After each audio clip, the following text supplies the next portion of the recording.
Now to the budget. Tax cuts. That's the message the Conservative government wants to leave with the electorate before calling an election. And Ernie Eves' budget this afternoon was big on tax cuts. The provincial income tax rate is to be cut by 5% on July 1st, the first phase of a 20% reduction over 5 years. The provincial education portion of property taxes will be cut by 10%, retroactive to January 1st. Another 10% will come in subsequent years.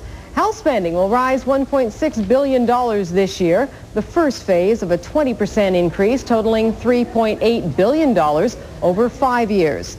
This year's deficit is forecast at $2.1 billion, $500 million less than originally projected. And the budget is to be balanced by next year. And what do Londoners think of the Tory budget? Derek Rogers hit the streets to find out. Ontario is going to reduce your provincial income tax by 20% over 5 years. The first installment comes July 1st, a 5% installment. For the average family earning $60,000 a year, that means $155 back in your pocket. Also, property taxes are going to be reduced too by 20%. That's the education portion of the bill.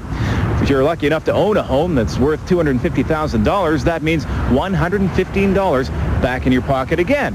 However, on the negative side, the government isn't able to balance the budget, although it does say it has a plan to do so over the next 5 years. So we went out onto the street to find out what people think about this budget. I think the government should move faster to reduce the deficit. I think that that's what we have to do to preserve our future and to give the future generations a chance to take part in the growth of this country. I think it's nice to hear taxes are going to be reduced, or it's an upside, I think, for now. We haven't heard anything too good for a long time. You know, on the surface, it may sound like it's going to be beneficial to individuals, but I think you have to look a lot deeper than that to see what the real impact is. And if it's not going to be a balanced budget, then, you know, I have a couple of pretty big red flags there. So. Well, I think that anytime there's a tax cut, there's a positive side to it, and unfortunately we're too blind to see that kind of thing. That this will mean that we will have other areas that are going to improve. Our economy is just going gangbusters, and the reason is because we're all having more money to spend, and I think we should all take a lesson from this. All forms of government should. From downtown London, I'm Derek Rogers for News Now. As mentioned, the budget also includes an increase in health spending this year, and our health specialist Jane Graham is standing by live at London Health Sciences Centre with the details. Jane?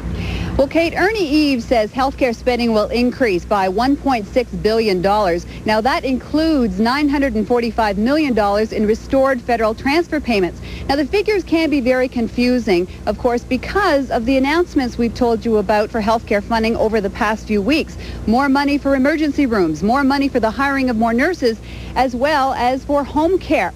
Now, as I say, it can be kind of confusing, but Tony Dagnoni, regardless of where this money comes from, it's good news for London Health Sciences Centre and good news for our community.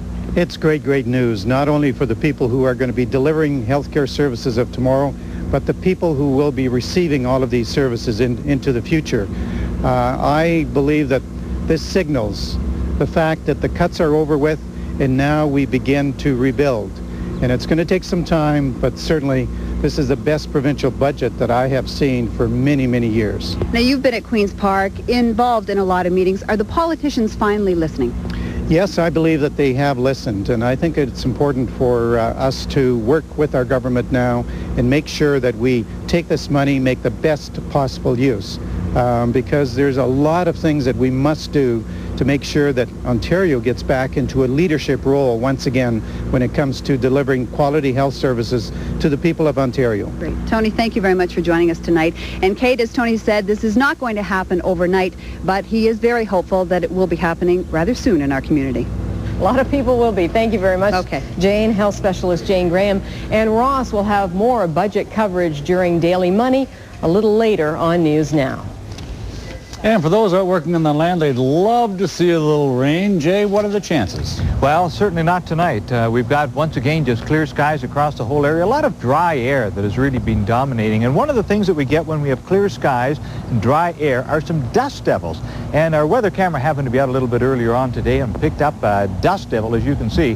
This is something that tends to form for about 4 or 5 minutes. I certainly have seen them with the dust going as high as about 80 and 90 meters. They don't last too long. They can tip over a barbecue or a picnic table or something like that, but usually that they're not too strong at all. However, it's one of the signs of the times, and it's one of the things that's happening across our area today. I do have some rain in the forecast. I'll have those weather details in just a while, but we're off to the sports zone now, and a lot of people trying to get into that sports zone. But Jim Van Horne is already there. That's right. Well, I'm going to tell people how they can. Thank you, Jay. I want to take this opportunity to remind you of our Hanging in the Zone contest. Tell us why your team's sweater should be hanging in the zone, much like our PL sweater there that we're sponsoring teams in the Gus Macker, for example. Write us, email us if you can make a strong enough case, and we're tough, so make it good. Tell us why your sweater should be hanging in the zone. We'll provide new PL hats for the team and make the presentation live right here on News Now. Your team's sweater could be hanging right here in the sports zone, so get your entry in. Later in sports, John Cleveland has a report from last night's London Knights game, and it's the Red Wings and Avalanche again in the NHL. Janice? Thanks very much, Jim. Well, Robert De Niro may be the next Hollywood mogul, only this studio head is in New York. Well, that's where Garth Drabinsky would like to be, but he wasn't allowed to cross the border last night to be there for Live Ent's 17 Tony nominations. We'll have the full Tony story coming up later in entertainment. Kate? Thank you, Janice. Well, the bank rate went down today. Ross has that next on Daily Money.